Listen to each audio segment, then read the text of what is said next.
Building a tiny brick house is an exciting construction project that requires careful planning, proper materials, and skilled workmanship. Even though the house is small, every step must be completed with accuracy and attention to detail. The first stage of building a tiny brick house begins with selecting the right location. The ground should be stable, level, and suitable for supporting the weight of the structure. Once the location is chosen, the area must be cleared of grass, stones, and debris. This ensures that the foundation work can start on a clean and even surface.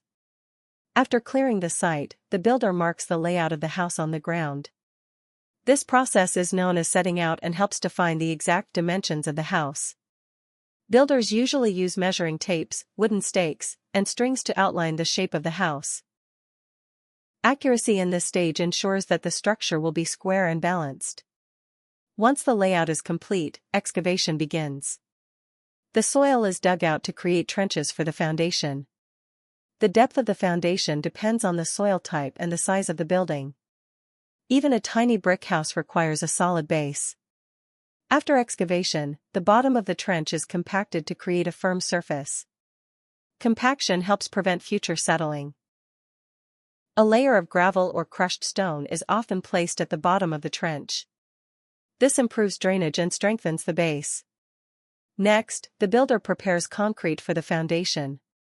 The concrete mixture typically includes cement, sand, gravel, and water. The concrete is poured into the trenches to form the foundation footing. This layer supports the weight of the entire structure. After pouring the concrete, it is leveled carefully using tools to create a smooth surface. The concrete foundation must be left to cure properly. Curing usually takes several days to reach full strength. Once the foundation is ready, the builder begins the process of laying the first row of bricks. The